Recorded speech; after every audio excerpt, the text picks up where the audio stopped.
The pre-dynastic period is 5,000 to 31,000 years before Kemet and Kush. But now the Turin papyrus and the Palermo stele mention kings such as Usur and Heru, and then there were other kings existing 5,000 to 31,000 years before Kemet and Kush. Some of these kings also existed in Tusseti between 5,000 and 15,000 years before Kemet. Of course, in Cusco, Tusseti, is where the first hard evidence of kingship on earth has been discovered so far.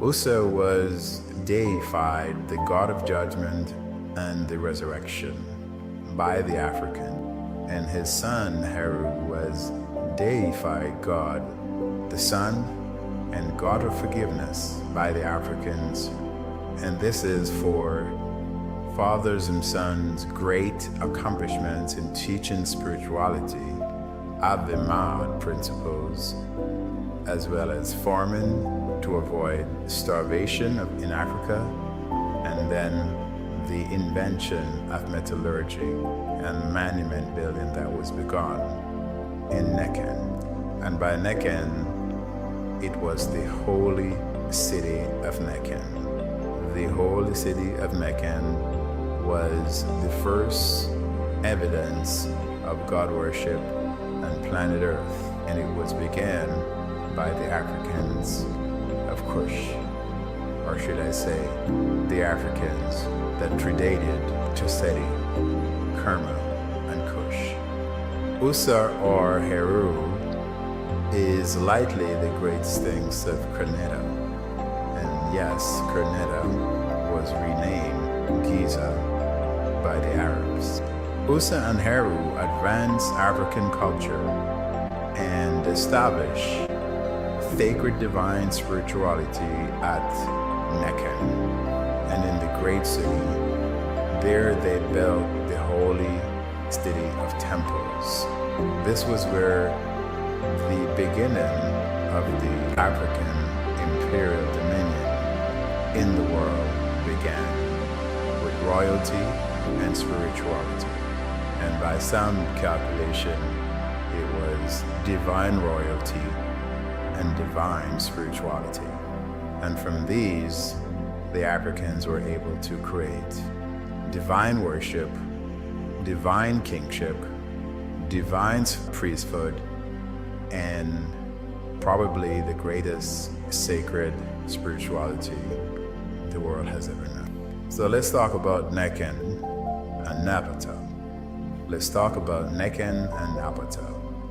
Africa's imperial dominion and power ended with Emperor Tahara, who became imperial king of the African imperial dominion during 600 BC. He also ruled over part of the Levant and part of Europe.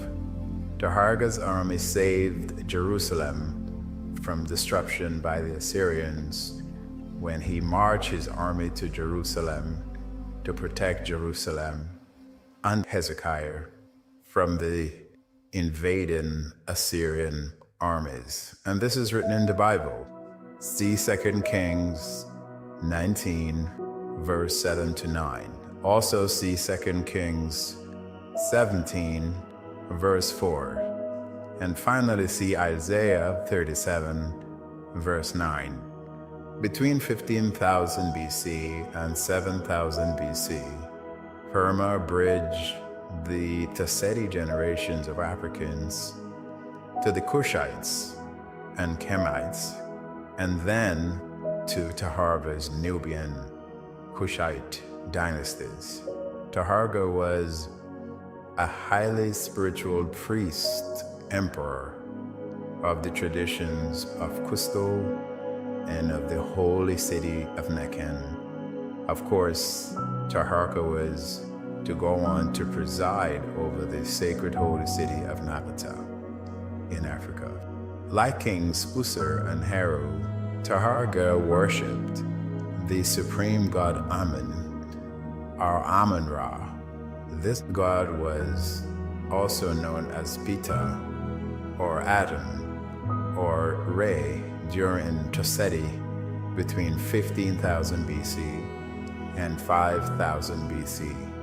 The papyrus of Nu, now resides in the British Museum, declares, "I am Ra," or "I am God," indicating to the world that the Africans only worship one supreme God. The papyrus of Ani, also residing in the British Museum, states, "Ra, the father of the gods," and then making it absolutely clear of the one or the monotheistic God or the one supreme God of the Africans.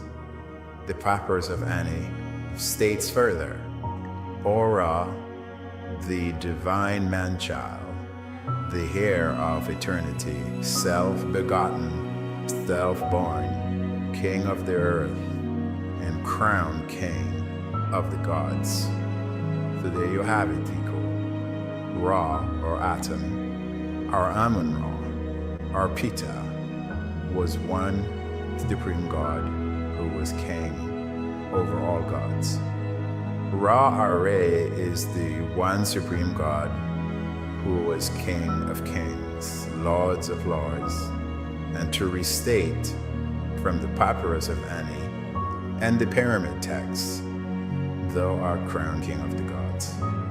The papyrus of Ani also mentions the temple of Ra at Anu.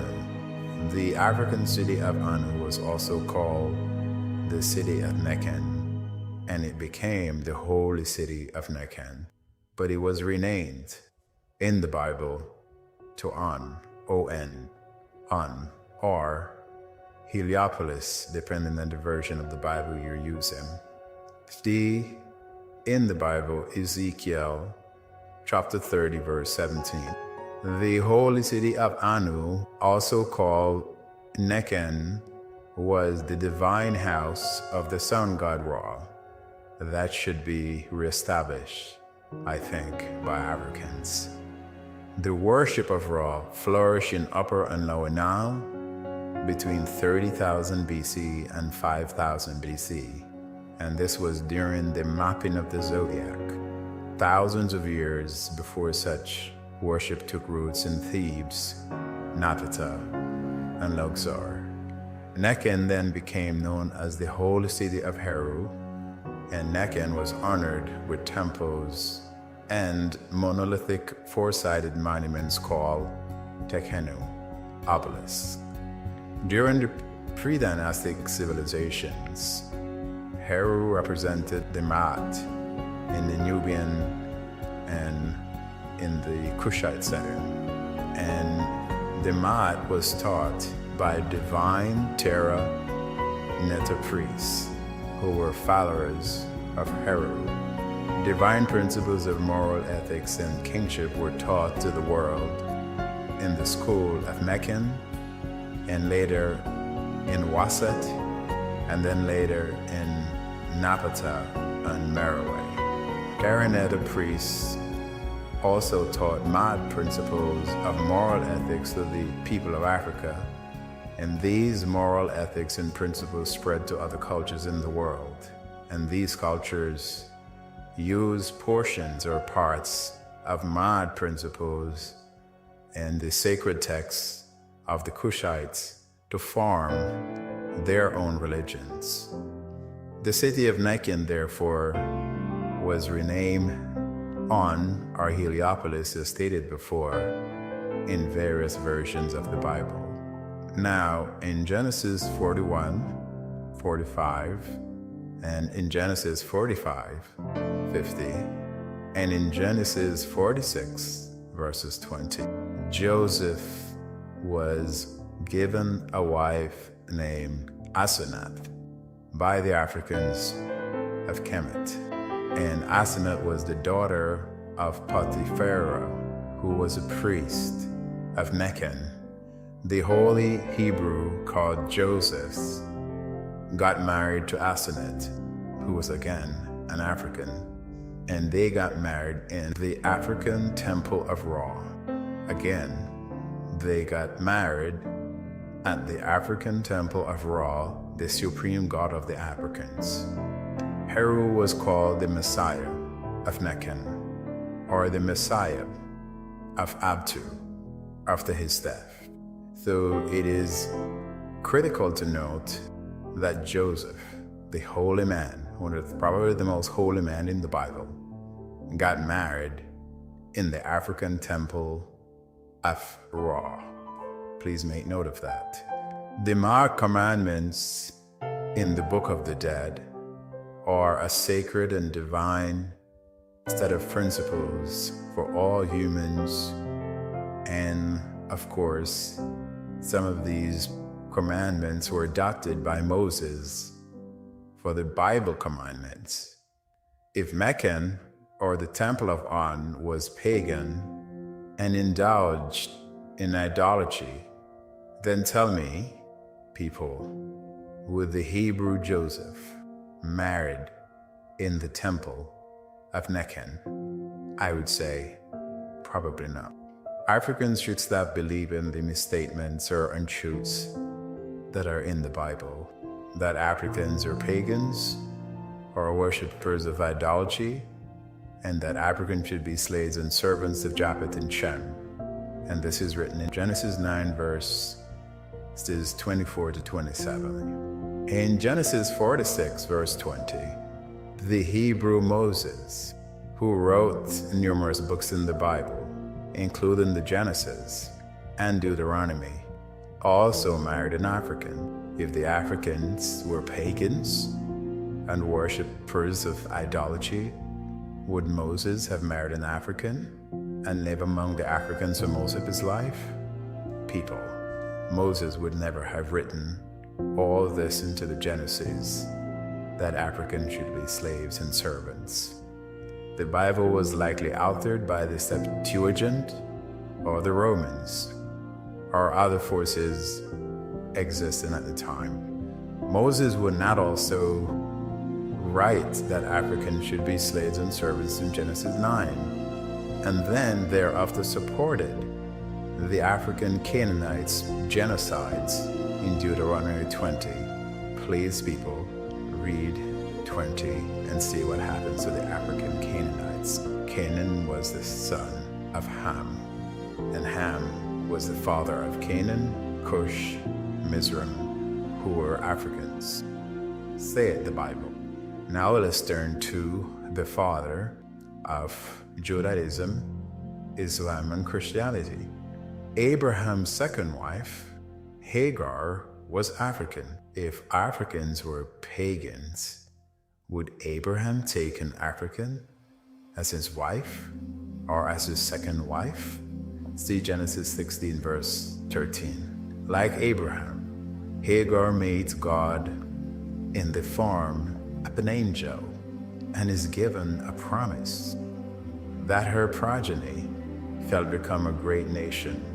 See Genesis 21 verse 18. Hagar was not a slave, nor a servant, nor a concubine people. The Bible was altered. God does not use concubines as his holy grail. God is not a comedian. God does not approve of slavery and a servitude of people. It was customary, by the way, for Hebrew men at that time to have two wives, Hagar, Abraham's wife, along with Sarah, and Hagar's son Ishmael with Abraham is the father of the Arab race. God is not a comedian. People, please stop supporting this madness that you all have been sucked in.